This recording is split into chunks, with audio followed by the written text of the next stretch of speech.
Welcome back to the channel. Today is going to be a quick video on showing you my completed water system for my farm. In previous videos I had filled in the trench and ran the water line. So today I've got it all finished and I want to show you. I'm also adding a anti-siphon filter to see if that helps because there's been some comments on the videos as to sucking back some water. So let's check it out.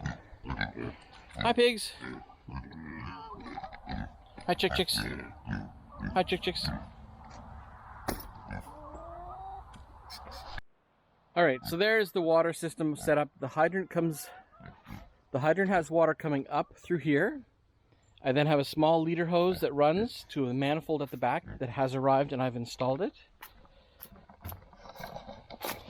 I've now split it off into three, so these are my two lines that run underground to the barn and the chicken coop, and the third one is this green hose here. So let me just disconnect some stuff here and I'll show you what's going on. So if I want to use this hose, I can turn the valve on down here. That pressurizes the system and then I've got water. Turn that off, drain the system. But the issue is when the two water dishes are full of water and I close this, the valve at the bottom 4 feet down is what actually closes. And it's supposed to drain the water from here. But there might be actually being sucked out of the two dishes. So what'll happen is I'll end up getting backflow up these lines underground and here because the low point is creating a suction 4 feet down. So my issue is I've had discussions online in the comment sections of my previous video about putting a anti-siphon connector right here. So I purchased one and I'm gonna let you see what it's about. So this is the anti-siphon device. It has a valve inside, so when you screw this to your hydrant and you have your hose connecting here, if for some reason you lose pressure at the back end, there's holes here that will allow air to go in so it doesn't suck up from whatever's coming in here, and the air will allow it to breathe and close off the valve below. I'm going to install it now and we'll see how it works. So you can see this really well right now. This hose has been sucked narrow because of the removal of the pressure down the line. That's exactly what is happening. It's sucking all the water back up and down. So if for some reason I lose pressure in my house, there is a possibility that it will suck all the water up this line, down here, and up toward the house. The only reason I'm not too afraid of that in my case is because that's 200 feet until it gets to the house, all buried under here, and I'm not worried about it sucking all this water out. Yes, it'll probably put some debris and stuff in the valve at the bottom here, which is what I don't want, so let's install this now.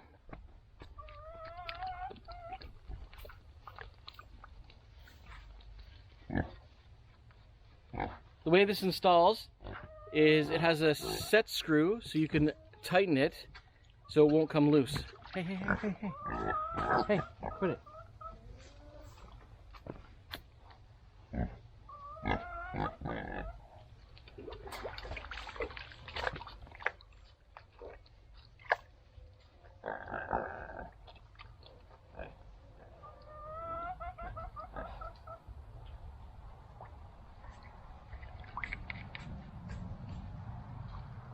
And now we'll just connect this back up again. Now it's all set. So let's try it. What's going to happen is it's going to pressurize the system and let the water flow through. You'll see the line get thick again. When I shut this off again, water should pour out of here because it's allowing the pressure to come back in. So let's see if that works.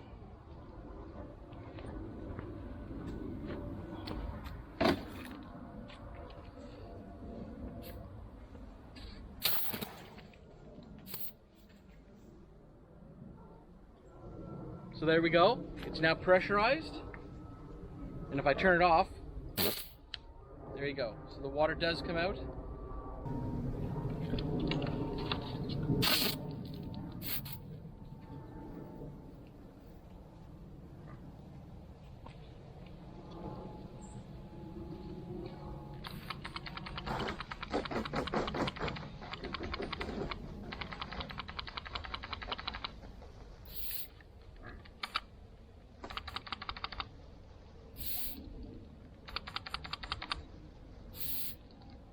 See, that's what I was afraid of. It does have to leak water when the pressure regulates itself. So if the animals are drinking, there's quite the possibility that it'll keep doing this forever and ever.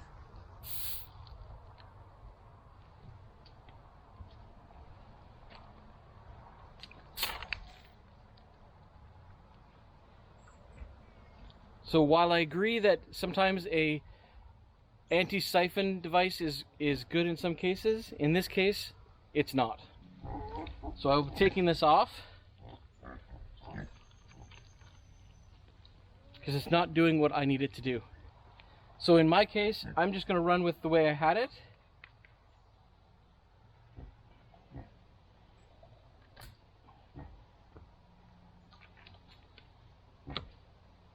Water pressurizes, everything's fine. The two lines go down, and when I shut it off, yes, it will try to backflow, but my two water dishes have float locks on them. So as long as the water is full, it will not suck back any water, and this line becomes narrow because there's no pressure in there.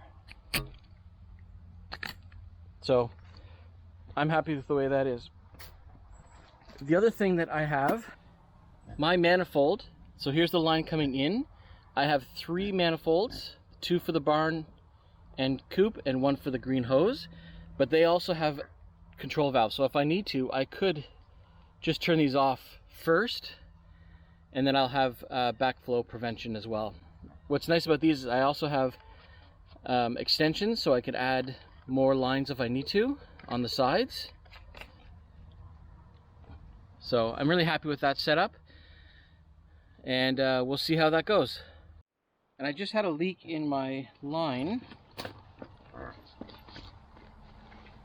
with this. There's a small cut here, so I'm just trimming this back, and I'll put the connector back on a fresh spot.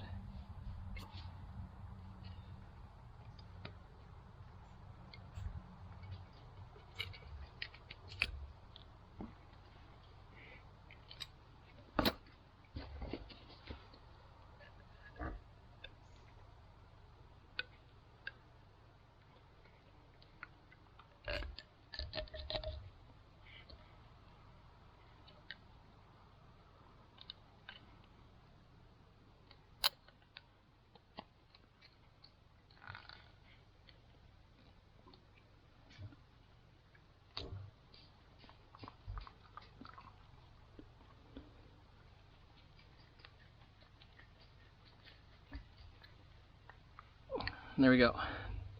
Nice new connection, won't leak. So we'll turn this on.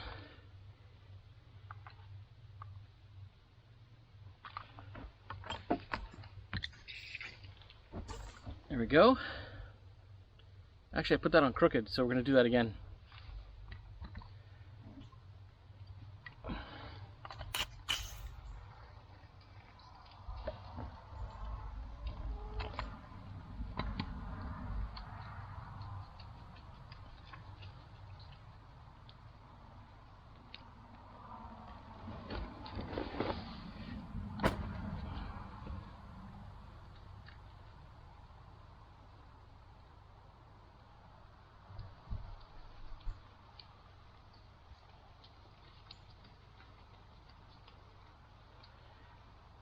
That's better.